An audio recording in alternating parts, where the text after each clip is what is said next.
Hello, ഇന്നത്തെ നമ്മുടെ video എന്ന് പറയുന്നത് ഷുഗർ പേഷ്യൻസിന്, അതായത് പ്രമേഹ രോഗികൾക്ക് വളരെ യൂസ്ഫുൾ ആയിട്ടുള്ള ഒരു വീഡിയോ ആണ്. അവർക്ക് അവരുടെ ഷുഗറിൻ്റെ ലെവൽ വീട്ടിൽ തന്നെ കുറച്ചെടുക്കാൻ പറ്റിയ കുറച്ച് ഭക്ഷണ പദാർത്ഥങ്ങളെ കുറിച്ചിട്ടുള്ള വീഡിയോ ആണ് ഞാൻ ഇന്നിവിടെ പറയാൻ പോകുന്നത്. അപ്പോൾ അതിനു മുന്നേ നമുക്ക് പ്രമേഹം എന്തെന്നാന്നുള്ളത് ഒന്ന് നോക്കാം. ഒരു വ്യക്തിക്ക് രക്തത്തിൽ ഗ്ലൂക്കോസിൻ്റെ അളവ് കൂടിയ അവസ്ഥക്കാണ് പ്രമേഹം എന്ന് പറയുന്നത്. പ്രധാനപ്പെട്ട ഒരു ജീവിതശൈലി രോഗമായി ഇതിനെ സാധാരണക്കാർ ഷുഗർ എന്ന് വിളിക്കാറുണ്ട്. അതായത് നമ്മുടെ ശരീര പ്രവർത്തനത്തിന് ആവശ്യമായ ഊർജ്ജം ലഭിക്കുന്നത് നാം നിത്യേന കഴിക്കുന്ന ആഹാരത്തിൽ നിന്നാണെന്ന് അറിയാലോ. ഭക്ഷണം ദഹിക്കുന്നതോടെ അന്നജം ഗ്ലൂക്കോസായി മാറി രക്തത്തിൽ കലരുന്നു. രക്തത്തിൽ കലരുന്ന ഗ്ലൂക്കോസിൻ്റെ ശരീരകലകളുടെ പ്രവർത്തനത്തിന് ഉപയുക്തമായ വിധത്തിൽ കലകളിലേക്ക് എത്തിക്കണമെങ്കിൽ ഇൻസുലിൻ എന്ന ഹോർമോണിൻ്റെ സഹായം ആവശ്യമാണ്. ഇൻസുലിൻ ഹോർമോൺ അളവിലോ ഗുണത്തിലോ കുറവായാൽ ശരീരകലകളിലേക്ക് എത്തുന്ന ഗ്ലൂക്കോസിൻ്റെ ആഗിരണം കുറയും. ഇത് രക്തത്തിൽ ഗ്ലൂക്കോസിൻ്റെ നില കൂടാൻ കാരണമാകും. ഗ്ലൂക്കോസിൻ്റെ അളവ് ഒരു പരിധിയിലധികമായാൽ മൂത്രത്തിൽ ഗ്ലൂക്കോസ് കണ്ടു തുടങ്ങും. ഈ രോഗാവസ്ഥക്കാണ് നമ്മൾ പ്രമേഹം എന്ന് പറയുന്നത്. രക്തത്തിൽ ഗ്ലൂക്കോസിൻ്റെ അളവ് കൂടുന്നതോടെ ഇടയ്ക്കിടെ മൂത്രമൊഴിക്കൽ, കൂടിയ ദാഹം, വിശപ്പ് എന്നിവയാണ് സാധാരണയായിട്ട് ഈ ഷുഗർ ഉള്ളവർക്കുള്ള ലക്ഷണങ്ങൾ. ഇന്ന് ലോകത്ത് പ്രമേഹ ബാധിതരുടെ എണ്ണം ദിനംപ്രതി വർദ്ധിച്ചു വരുന്നുണ്ട്. അത് നമ്മുടെ ജീവിത രീതിയിലുള്ള അപാകതകളാണ് പ്രമേഹം പിടിപെടാനുള്ള പ്രധാന കാരണം. അതിനാൽ ഈ രോഗം പകരുന്നതല്ലാതെ ജീവിത രീതി രോഗങ്ങളിൽ പെടുന്നു. അതായത് ലൈഫ് സ്റ്റൈൽ ഡിസീസസ് എന്നാണ് ഇതിന് പറയാം.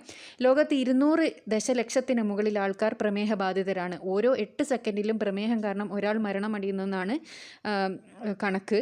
രക്തത്തിലെ പഞ്ചസാരയുടെ അളവ് പെട്ടെന്ന് കൂടുകയും കുറയുകയും ചെയ്യുന്നതാണ് പലപ്പോഴും പ്രമേഹത്തെ അപകടകാരിയാക്കുന്നത്. അപ്പോൾ പ്രമേഹത്തിന് കുറയാൻ വേണ്ടിയിട്ട് ഗുളികകൾ കഴിക്കുന്ന ഒരുപാട് പേരുണ്ടാവും. അത് നമ്മൾ വീട്ടിൽ തന്നെ നമ്മുടെ ആഹാര രീതി ഒന്ന് ക്രമീകരിച്ചാൽ തന്നെ ഒരുവിധം നമുക്ക് ഈ ഷുഗർ ലെവൽ കുറച്ചെടുക്കാൻ വേണ്ടി പറ്റും. അപ്പോൾ അതിന് സഹായിക്കുന്ന കുറച്ച് ഹോം റെമഡീസാണ് ഞാൻ ഇന്നിവിടെ പറയാൻ പോകുന്നത്. അപ്പോൾ എന്തെല്ലാം എന്നുള്ളത് നമുക്ക് നോക്കാം. ആദ്യം തന്നെ തേനും തക്കാളി നീരും സമമെടുത്ത് ദിവസവും മുടങ്ങാതെ കഴിക്കുക. പിന്നെ അടുത്ത ഫലപ്രദമായ ഒരു മാർഗ്ഗം എന്ന് പറയുന്നത് മുതിര വറുത്ത് പൊടിച്ച് പശുവിൻ പാലിലിട്ട് കാച്ചി കഴിക്കുക. അതേപോലെ വെള്ളക്കൂവ ഉണക്കിപ്പൊടിച്ചത് പശുവിൻ പാലിൽ കലക്കി കാച്ചി കുടിക്കുക. കയ്പങ്ങ ഉണക്കിപ്പൊടിച്ച് 1 ടീസ്പൂൺ തേൻ ചേർത്ത് കഴിക്കുക. നെല്ലിക്ക ഇടിച്ചു പിഴിഞ്ഞ നീരിൽ മഞ്ഞൾപ്പൊടിയും തേനും ചേർത്ത് കഴിക്കുക. അതുപോലെ തന്നെ പാവയ്ക്ക നീര് നിത്യവും വെറും വയറ്റിൽ കഴിക്കുക. ഉള്ളി ദിവസവും കഴിക്കുക. ഗോതമ്പ് ആഹാരങ്ങൾ പതിവായി കഴിക്കുക. കഴിയുന്നതും അരി ഭക്ഷണങ്ങൾ നിങ്ങൾ പൂർണ്ണമായി ഒഴിവാക്കുക.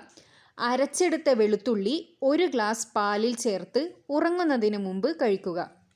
അപ്പോൾ ഇത്രയും കുറച്ച് കാര്യങ്ങൾ നിങ്ങൾ ശ്രദ്ധിക്കുകയാണെങ്കിൽ ഈ പറഞ്ഞ ഏതെങ്കിലുമെല്ലാം നിങ്ങൾക്ക് ചെയ്ത് നോക്കാവുന്നതാണ്. നിങ്ങളുടെ ഷുഗർ ലെവൽ കുറയാൻ വേണ്ടിയിട്ട് സഹായിക്കുന്ന കുറച്ച് ഹോം റെമഡീസാണിത്. നമ്മൾ ഒരുപാട് പുറത്തുനിന്നുള്ള മരുന്നുകളെല്ലാം കഴിക്കുന്നതിൽ നല്ലത് വീട്ടിൽ തന്നെയുള്ള കുറച്ച് എഫക്റ്റീവായിട്ടുള്ള കാര്യങ്ങൾ ചെയ്യുന്നതാണല്ലോ. അപ്പോൾ ഈ പറഞ്ഞ ടിപ്സ് നിങ്ങളൊന്ന് പരീക്ഷിച്ച് നോക്കുക. നിങ്ങളുടെ ഷുഗർ ലെവൽ കുറയാൻ വേണ്ടിയിട്ട് ഒരുവിധം സഹായിക്കുന്ന കുറച്ച് ഫലപ്രദമായ ഹോം റെമഡീസാണ് ഞാനിപ്പോൾ ഇവിടെ പറഞ്ഞു തന്നിട്ടുള്ളത്. അപ്പോൾ ഈ ഒരു വീഡിയോ നിങ്ങൾക്ക് എല്ലാവർക്കും നല്ല യൂസ്ഫുൾ ആകുമെന്ന് വിചാരിക്കുന്നു. അപ്പോൾ ഷുഗർ ലെവൽ കുറച്ചെടുക്കാൻ വേണ്ടിയിട്ട് ഈ കാര്യങ്ങളൊന്ന് ശ്രദ്ധിക്കുക. അപ്പോൾ നല്ല യൂസ്ഫുൾ ആയിട്ടുള്ള വീഡിയോസുമായിട്ട് വീണ്ടും കാണാം. Thanks for watching.